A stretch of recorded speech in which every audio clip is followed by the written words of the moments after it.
Orea B4, $70. Expensive, right? But what does expensive really mean when you use it 700 times a year? That's the way that I was thinking about this for a very long time. Not the use of it 700 times. That came a little bit later. As you know, I have a lot of brewers. You probably have a lot of brewers. And when the time comes for you to buy another brewer, you think about it, you justify it, you come to the conclusion that you need it. Truthfully, if you have one or two of these brewers, you don't need anything, right? This one's a little different, right? It cares about the extraction, or it's telling us that the extraction is more important at the bottom of the brewer than the top. There's no grooves whatsoever. It's just like the Hario Mugen. It can take flatbed filters. It can take cone-shaped filters. Not all the time. It has a nice, cool, easy mechanism to where you can just turn it. And you can put different bottoms on it. And they're all different, right? Theoretically, you're going to get a different taste. I will eventually put it through its paces, right? Because that's what we do as geeks and coffee nerds and all that good stuff. Or curious, right?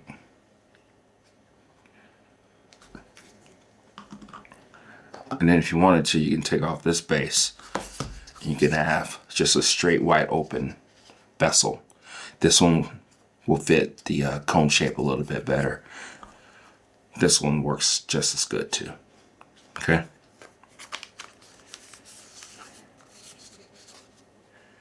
So that's the brewer, right?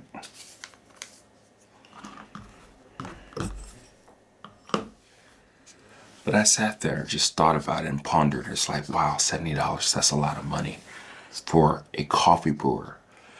Something that does something I already have already. But then I started thinking about the automatic drip machines. How a lot of them, a decent one, not counting the Mr. Coffee, but they're starting to go up in price. They're quite expensive. I guess you can get something for $70. You keep going up from there. Yeah, the Moka Master. $250, $300, probably a little bit more depending on the situation. Me, I had to mod it because I'm true a manual brewer type of person. But when you think about an automatic drip machine, a lot of times we don't think about the mechanisms of how it actually makes coffee. You think about the moving parts, which truthfully, there's not that many moving parts. Besides the basket, filters, whatnot, the actual carafe in order to make your cup of coffee. But you do have a heating element. You do have a mechanism to where it's electronic and it tells the water or boils the water the way it needs to, right? Turning that off and on, off and on, off and on. Eventually, it's going to be wear and tear on it, right? But anybody can say that about a manual coffee brewer it's a pour over. For the most part, this is all you have. You do have a kettle. You do have a grinder. But for the most part, you can say that you need a grinder too when it actually comes down to actually making your cup of coffee out of an automatic drip machine. And if those things fail, because that's a heating element too, you simply just buy another one. But you don't have to buy another brewer, in theory, in hindsight, right?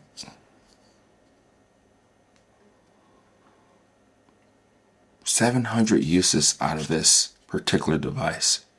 Probably the year after that will go down to like a couple hundred.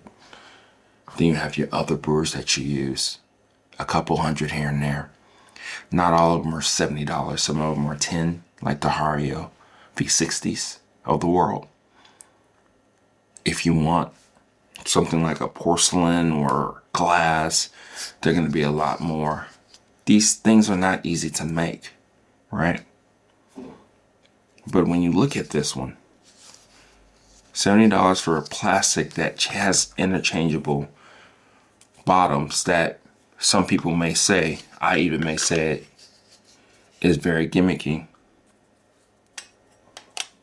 And the way you make your coffee is expensive. But think about that. We don't really think about that. How many times do you put this on your vessel? How many times do you actually brew your cup of coffee? I've probably used this thing since I've gotten it less than a week.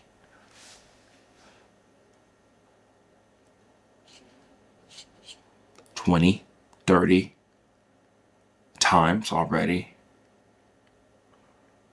Oh, I forgot another source of consumption, filters. But think about that. That's where this thing comes to play.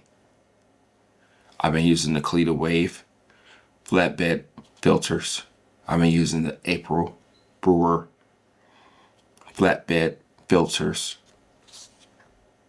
This version is a wide version.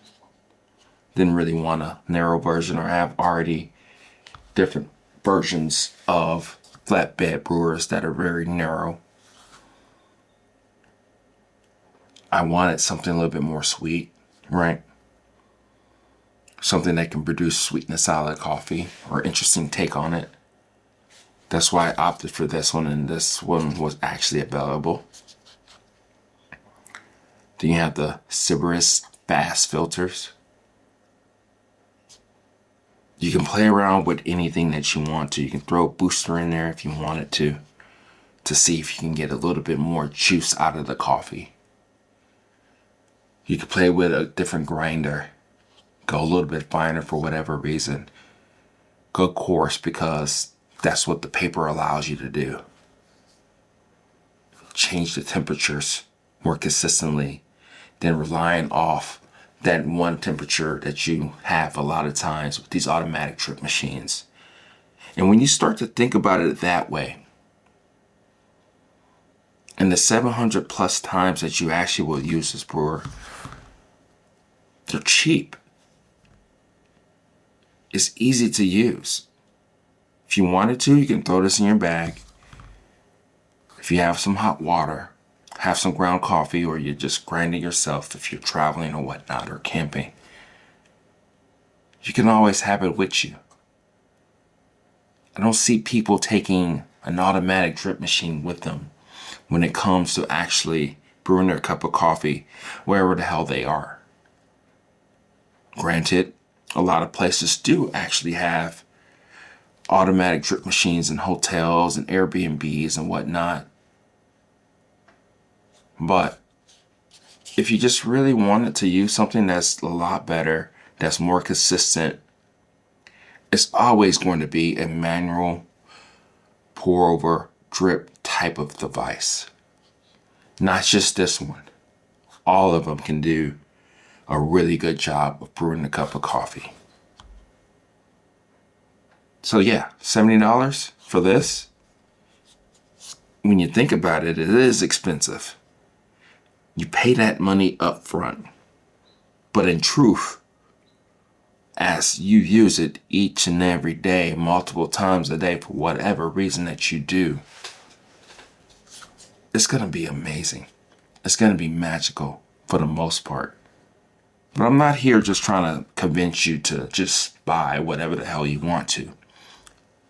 With my help or not with my help, with me telling you don't do it, even though I'm the guy, or you are also the guy or girl that buys whatever the fuck you want to. You live where you are, You're not really hurting. You're just experiencing life, going through this whole coffee journey the way that you want to. You don't need anybody to tell you that you need this or that you just want it. You're going to get it anyway, no matter what. But I will say this.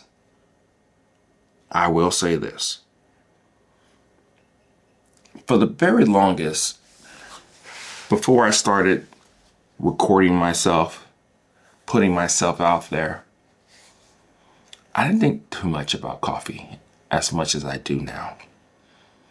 I already had an awesome grinder. I was just more so in emotions, just making my cup of coffee. I was just doing the same thing that everybody else did.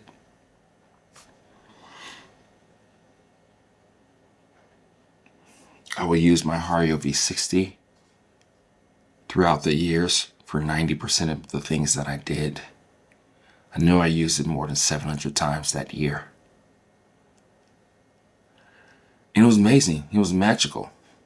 Did I get bored of it? Sure I did. I'm sure I did. I just was in emotions. I was just making my cup of coffee each and every day.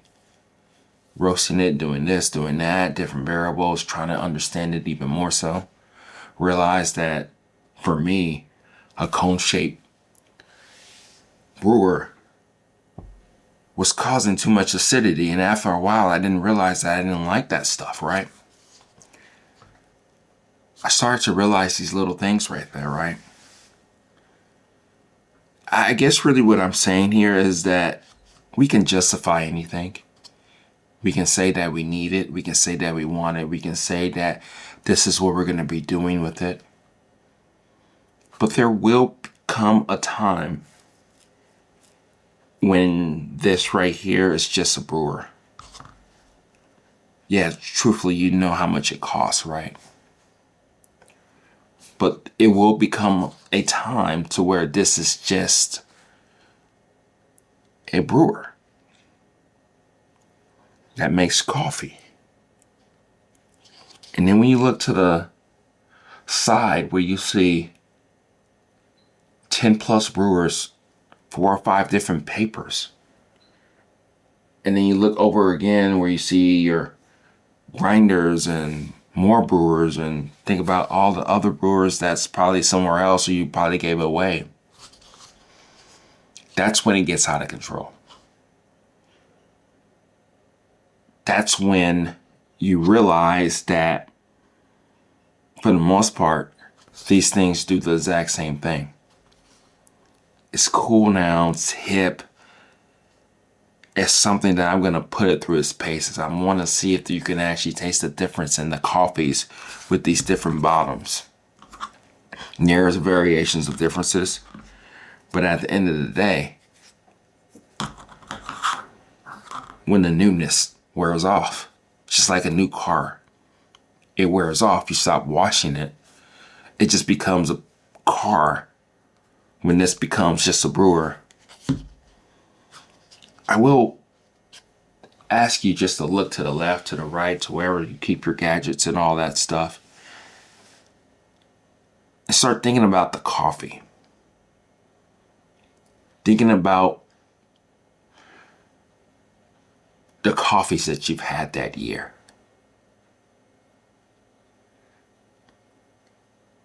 See where and why that matters more than this thing. I get so lost in that too. But yeah, this manual coffee brewer may sound expensive, but it's cheaper than an automatic drip machine. And then sometimes you're just waiting for the drip machine to just die. This one, if you drop it on the floor accidentally, purposely, or whatever, for the most part, it's still gonna survive. But if you have a lot, maybe you should start asking yourself why you're doing what you're doing. I can easily say that I'm doing this because of you. It's because to give you a different insight, a different way of looking at things. You can probably write it off in taxes. Who knows? That's a very small price to pay when you're looking at 15 of these. And you're wondering which one to really buy or use for that moment. Just think about it. If you have a couple, for the most part, you're probably fine. But like I said, don't need me to tell you if and when and the reasons why you want to get whatever the hell you want to. At all. Anybody at all. So, that's what I got for you. Let me know what you think. Have you thought about this Orea Brewer? Don't know if I'm saying it correctly. Have you been on the fence about it? Is it something that you think that you need or want? It's pretty cool. It is. But all the other ones are just as cool too, for the reasons why that they approach extraction, acidity, sweetness, and different layers of coffees and all that, right? Let me know what you think. I'll talk to you later. Bye.